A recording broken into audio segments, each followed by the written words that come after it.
오늘은 요한복음 1장 말씀을 가지고 공황장애를 어떻게 이겨나갈 수 있는지에 대해서 생각해 보려고 합니다. 공황장애라는 것은 연구 결과에 의하면 생물학적인 원인, 즉 신체적인 원인이나 외부적인 스트레스, 또 개인적인 어떤 인생의 경험, 특별히 유년기의 어떤 경험 같은 것이요. 이런 것에 따라서 인격의 발달이 함께 작용하면서 발생하는 질환이라고 생각한다고 합니다. 유전적인 요인도 있을 수 있고 인지적인 요인도 영향을 주는 것으로 이렇게 생각하고 있습니다. 그런데 이제 그러면 어떻게 공황장애를 치료하느냐 보면 기본적으로는 항우울제나 항불안제 등 약물을 치료하는데요. 왜냐하면 우울증도 같이 오고 두려움, 공포 때문에 불안한 마음으로 인해서 그 항불안제 약물을 치료합니다. 약물로요. 대부분은 뭐 약물로 치료가 호전된다고 하지만 약물이 듣지 않는 경우가 있고요. 호전되지 않거나 재발하는 경우에는 어떤 심리 사회적인 치료를 고려해서 병행 치료를 한다고 합니다. 그러나 이제 공황장애는 증상이 이제 발작으로 갑자기 악화될 수 있다고 하는데요. 이런 것이 이제 일반적인 이야기고요. 오늘은 공황장애를 앓고 있는 17살 정도 된 여자 소녀가 이제 아파서 약도 처방받아서 먹었는데 잘 듣지 않고, 그래서 이제 하나님께 의지하는 지금 그런 한 아이가 있어요. 그래서 그 아이를 위해서 기도하다가 하나님께서 주시는 그런 마음으로 요한복음을 나눠야 되겠다는 생각을 주셔서 요한복음을 이제 1장을 가지고 그 아이, 공황장애를 앓고 있는 아이를 위해서 메시지를 녹음합니다. 근데 이제 공황장애뿐만이 아니라 그런 어떤 대표적인 게 공황장애지만 우울증과 같은 그런 앓고 있는 사람들에게 조금이라도 도움이 될 수 있을 것 같아서 짧게나마 녹음을 해보려고 합니다. 요한복음 1장을 이제 이야기를 앞에서 스토리처럼 해서 요약 정리를 해드렸는데요. 먼저 공황장애는 심리적으로 이제 불안하고 또 본인 스스로가 어떤 스트레스나 어떤 자극에 의해서 또 높은 긴장과 어떤 집착과 같은 것들에 의해서 견디지 못하고 그것을 스트레스를 견디지 못하고 발작이 나서 죽을 것 같은 공포심과 함께 심장의 박동이 빨라지면서 열도 나면서 이렇게 자기가 자기를 컨트롤할 수 없는 상태가 되는데요. 자기 마음을요. 그래서 마음이 굉장히 중요한데요. 물론 뭐 뇌에 어떤 호르몬이나 이런 것으로 인해서 정말 약물이 필요한 사람도 있지만 뭐 대부분은 심리적인 게 더 영향이 크기 때문에 그것을 한번 그 물리적인 치료보다도 마음의 치료, 그것이 중요하다고 생각을 합니다. 몸의 어떤 피지컬한 그런 치료약도 필요하지만 그것은 또 일시적이고 궁극적인 치료는 영적인 치료이기 때문에 더더욱 말씀이 필요한데요.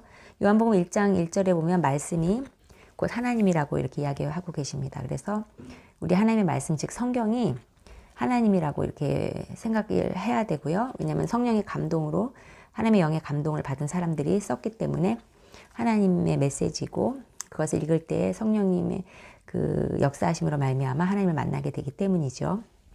그리고 우리는 이제 하나님의 백성임에도 불구하고 어두움에 지내다 보니 빛이, 즉 빛은 예수님이신데 빛이 저에게 왔어도 그것을 알지 못했어요. 그래서 그 빛으로 오신 예수님을 우리가 받아들이고 마음속에요. 그리고 그분을 이제 믿게 되면 예수님의 이름을 믿게 되면 우리가 하나님의 자녀가 되는 권세를 받게 되죠. 그래서 이제 그 전 시대에는 예수님 오시기 전 시대에는 율법, 모세가 준 율법에 따라서 우리가 그 율법을 지키며 살아야 했기 때문에 늘 죄의 종이 됐었을 수밖에 없었습니다. 왜냐하면 율법을 통해서 우리가 죄를 깨닫게 되고 그러므로 말미암아 이제 우리가 율법을 비추어 보면 항상 죄의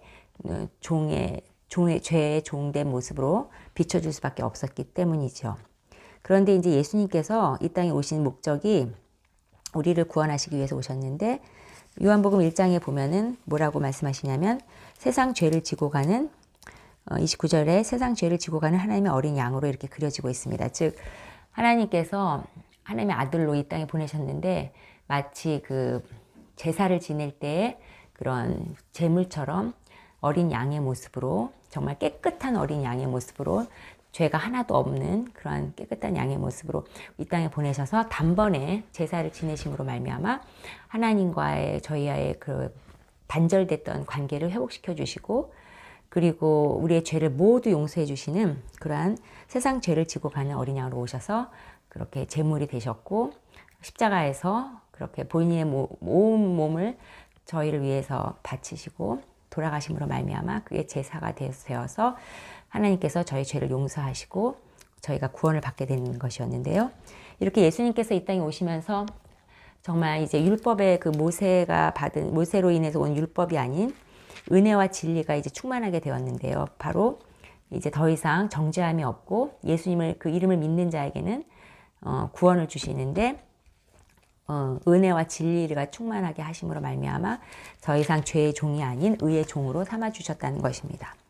그래서 예수님께서 세례 받으실 때 성령으로 비둘기처럼 임하신 것처럼 예수님으로 말미암아 이제 성령의 세례를 저희가 받을 수 있게 되었는데요. 그것은 무엇을 말하냐면, 이제 하나님 자녀로서 우리가 살아가면서 이제 모든 얽매인 것으로부터 벗어날 수 있다는 것을 말씀하고 있습니다. 그래서 우리가 두려워했던 것은 무엇이냐면 사망을 두려워하잖아요. 일평생 두려워하는 것이 우리가 사망을 두려워하는 것인데, 사실 우리가 뭐 세상 살면서 병 걸려서 아픈 것도 그렇고, 어떤 공부하다가 실패하는 것도 그렇고, 모든 두려움과 그런 것들은 결국 궁극적으로는 결국 죽음으로 연결되어 있다는 것입니다. 그래서 사단이 그것을 빌미삼아 계속 저희들을 두렵게 하고 계속 공포를 주는데요. 특별히 우는 사자와 같이 늘 옆에서 보이지 않는데 저희를 유혹하기도 하고, 또 시험에 들기도 하고, 무섭게 협박하기도 하고, 이렇게 계속해서 저희를 공격하고 있습니다. 그래서 특별히 이제 청소년 정도 어린아이들은, 아기들은 그런 걸 느끼지 못하고 뭐 그냥 해잘해잘 웃고 그러잖아요. 그런데 어느 정도 이제 나이가 들어서 선악을 분별하게 되면 이제 부모가 아무리 잘해줘도 부모의 어떤 쓴뿌리나 부모의 어떤 주님 안에서 완전히 하나 되는 것이 없는 부모의 모습 통해서 상처를 받게 되고요. 또 자기 자신이 또 잘 하려고 해도 학교 생활을 하면서 또 친구를 만나면서 계속해서 본의 아니게 마음의 상처를 받게 됩니다. 그런데 이제 예수님을 알고 예수님을 영접해서 하나님의 자녀가 되면 그래도 그런 것들을 조금이라도 믿음으로, 신앙으로 이겨내갈 수 있는 힘이 있는데, 저항할 수 있는 힘이 있는데, 그렇지 않는 경우에는 두려움이라는 거, 그 다음에 그 공포심, 걱정, 근심 같은 것들이 산더미 같이 몰려오기 때문에 그것을 이겨나갈 수 있고 저항할 수 있는 힘이 부족해지고, 특별히 요즘에는 사회적으로 그 우울증과 또 집단 우울증과 또 뭐 코비드로 인한 여러 가지 건강 염려증, 그런 모든 것들, 그 다음에 경쟁심, 이런 이기심, 이런 모든 죄악의 그런 속성들이 저희 자녀들을 사춘기만 되어도 그 공황장애나 우울증, 또 심지어는 조현병 같은 병까지도 어떤 신체적인 케미컬한 뇌에 문제가 있지 않나 하더라도 그렇게 병을 유발하고 있습니다. 그래서 병원에 가면 이제 그 카테고리에 이렇게 범죄에 들어갈 수밖에 없게 되는데요. 여러분들이 인터넷에서 찾아서 이렇게 검사해 보면 다 10개 증상 중에 10개가 만약에 공황장애 증상이다 하면 7, 8개는 나도 있나 보다 막 이렇게 생각할 정도로 요즘에 흔하고 이제 그렇게 되는데요. ADHD도 그렇고요. 그런데 이제 그 안 좋은 점은 물론 심하게 앓고 병원에 가서 처방받아서 약 먹는 것은 증상 치료로는 정말 뭐 도움이 되죠. 우리가 열 많이 나면 해열제 먹어야 되듯이요. 그런데 근본 치료가 안 되는 게 문제고, 그런데 이제 병원 가서 진단을 받게 되면 그것에 또 묶이게 되어서 계속해서 그 병에서 벗어나기 위해서 더 어렵고 힘든 싸움을 해야 되기 때문에 병원에 가는 것은 좋을 수도 있고 또 안 좋을 수도 있다고 생각을 합니다. 그런데 오늘 이제 요한복음 1장을 보면은 우리 예수님께서 요한복음 1장 뒷부분에 보면 빌립이 이제 나다니엘을 불러서 예수님을 이제 만나는데요. 이제 나다니엘은 그러죠. 예수님을 모르니까.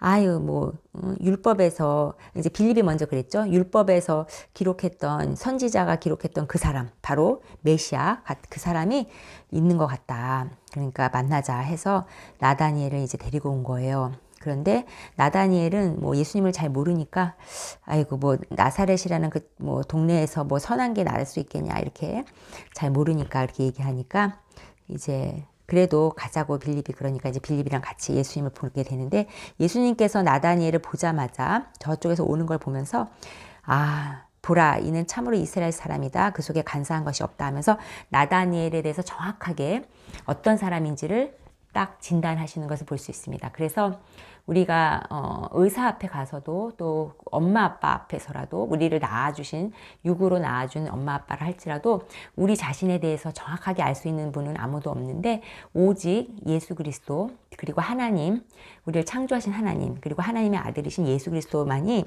정확하게 나다니엘을 진단하듯이 우리를 진단할 수 있다는 것입니다. 그러면 어떻게 우리를 진단하느냐? 지금 어떻게 예수님을 만나느냐? 그게 문제잖아요. 그러면 예수님이 치료자신데 어떻게 만나냐? 아까 1장에서 말씀드린 처음 1장 1절에서 말씀드린 것처럼 말씀으로 오셨기 때문에, 말씀이 육신이 되어서 오셨기 때문에, 그래서 말씀 앞에 우리를 비추어 보면 우리가 진단이 되어진다는 것입니다. 정확하게 예수님께서 레마로 우리를 진단해 주신다는 것입니다. 어디가 문제인지 정확히 보게 해 주신다는 것이죠. 그래서 이제 나다니엘이 어떻게 저를 알았냐고 하니까 내가 너를 무화과 나무 아래 있을 때부터 벌써 봤다. 그러니까 이건 뭘 말하냐면 예수님께서는 저희가 만약에 뭐 저희가 20살에 예수님을 만났다 해도 그 만난 때부터 예수님이 우리를 아는 게 아니라 우리 그 이전에 태초부터 우리를 창조하셨을 때부터 우리를 너무나 잘 알고 계시다는 것이죠. 그래서 우리의 모든 히스토리를 알고 계시다는 것이에요. 나다니엘처럼. 그리고는 이제 나다니엘 보고 뭐라 그러냐면, 이제 너는 내가 이제 너를 무화과 나무, 그러니까 예전부터 너를 보고서 알았다고 놀래지 말고 그것으로 이제 그렇게 너가 나를 믿느냐, 그게 아니라 너는 이제 더 큰 일을 볼 것이다. 더 큰 일은 뭐냐면 이제 하늘이 열리고 영적인 것이죠. 하나님의 사자가 이렇게 왔다 갔다 오르락내리락 하는 것도 볼 것이다. 이렇게 말씀해 주고 계세요. 그래서 이제 나다니엘은 예수님을 만나기 전에는 예수님에 대해서 전혀 몰랐죠. 예수님이 메시아인지 그리스도신지 또 정말 치료자신지 또 나에 대해서 다 알고 계시는 창조주 하나님의 하나님의 아들이라는 것도 몰랐고요. 그런데 예수님을 만나고 나서 예수님과 대화하고 예수님이 나에 대해서 정확히 알고 계신 걸 알고 난 후에는 영적인 세계를 알 수 있고 볼 수 있다는 그런 축복의 말을 들으면서 완전히 다른 사람으로 변화되는 것을 볼 수 있습니다. 그래서 우리가 이제 아무리 공황장애를 앓는다 해도 예수님을 만나면 그 공황장애가 근본이 치료가 되는데요. 그럼 왜 그렇게 치료가 되냐면 예수님을 만나면 우리가 하나님의 자녀로서 이렇게 다시 예수님을 영접함으로 말미암아 그걸 예수님을 만나는 거잖아요. 그러면 예수님을 만나면서 우리가 누군지를 정확하게 알게 되고 우리가 병이 왜 걸렸는지를 마음의 병이면 마음의 병, 몸의 병이면 몸의 병, 영의 병이면 영의 병을 정확하게 알게 되면서 그것을 진단받은 후에 예수님께서 또 이제 알려주실 거 아니에요. 어떻게 치료해야 될지를요. 그리고 공황장애 같은 경우는 두려워하는 게 가장 증상 중에 위험한 증상이고 또 안타까운 증상이잖아요. 그러면 그것을 어떻게 치료해야 되는지를 너무나도 잘 말씀해 주시고 계시는데 바로 이사야서 41장 10절 말씀해 보면 두려워하지 말라. 내가 너와 함께함이라. 놀라지 말라. 나는 내 하나님이 됨이라. 내가 너를 굳세게 하리라. 참으로 너를 도와주리라. 참으로 나의 의로운 오른손으로 너를 붙들리라. 이렇게 말씀하고 계십니다. 그래서 이거 말씀 뭐냐면 하나님은 우리를 창조하셨고 우리와 함께 하시고 임마누엘 하나님으로 함께 오신 분이 예수님이시잖아요. 그런데 너 두려워하지 마라. 아무것도 염려하지 마. 내가 너와 함께 할 것이야. 그렇게 말씀하고 계시고요. 그리고 그것은 뭘 말하냐면 너가 두려워하는 대상, 그런 것들 넌 계속 피하고 있었고 도망가려고 했고 그걸 네 노력으로 어떻게든 안 해보려고 했는데 그것이 안 되지 않니? 내가 도와줄게. 내가 너와 함께 하니까 넌 두려워하지 마. 내가 너가 이제 그렇게 혼자 놔두지 않고 내가 너를 지켜주고 돌봐줄 거라는 그 말씀. 이 말씀 이사야서 41장 10절 말씀이 그냥 글로 쓴 글이 아니라 말씀 자체가 하나님이시니까 그 하나님이 되신 말씀이 우리와 함께 하시고 우리를 지켜 보호하여 주시고 두렵지 않도록 해주신다는 것입니다. 살아서 역사하시는 것이죠. 그래서 이제 공황장애를 앓고 있다 하더라도 이 말씀을 비추어 봐서 자기 자신을 진단하고 또 그것을 하나님이 주시는 말씀으로 치료를 받고 또 하나님의 자녀로서 온전히 예수님을 자기 마음에 영접하게 되면은 성령님께서 이제 우리에게 세례를 베풀어 주시는데요. 예수님으로 말미암아 말이죠. 그러면 성령으로 세례를 받으면 성령의 열매 중에 하나가 바로 기쁨입니다. 그래서 두려움의 반대는 울적하고 마음이 또 낙심되고 그러는 것이지만 또 완전히 극과 극은 바로 기쁨이기 때문에 당연히 성령의 세례를 받으면 그런 두렵고 무서운 마음이 기쁨으로 변화될 수 있을 것입니다. 그래서 공황장애를 앓는 그 자녀에게 그 자매에게 예수님이 이렇게 만나시면 이렇게 말씀하실 거예요. 두려워하지 말라 이렇게 말씀하시면서 나를 따르라. 그렇게 말씀하실 거예요. 빌립을 만나서 말씀하신 것처럼 나를 따르라. 왜냐하면 너가 두려워하는 거, 너 혼자 있어서 대적할 수 없는 것을 네가 나를 따르고 나와 함께하면 내가 너를 위해서 대적해주고 그 무서워하는 그 대상을 내가 맞서 싸워서 이겨줄게. 이렇게 말씀해 주시는 것입니다. 그래서 우리 모두가 뭐 공황장애를 앓고 있지는 않다 하더라도 각자가 좀 두려워하고 걱정되는 그 무엇인가가 있을 수도 있는데요. 그런 무엇인가가 없다 하더라도 그런 느낌이 있을 수 있는데요. 그것은 우리 예수님이 말씀이시니까 말씀을 가까이 해서 그 말씀에서 주님이 우리를 정확하게 왜 그런지 알려주시고 또 어떻게 해야 되는지 알려주실 것이고 그렇게 함으로 말미암아 정말 궁극적으로 치유가 되는 그러한 복된 그런 하나님께서 주시는 은혜가 있을 줄로 믿습니다. 왜냐하면 예수님이 오신 이유는 우리로 하여금 은혜와 진리가 충만하게 하시기 위해서 오셨기 때문이죠.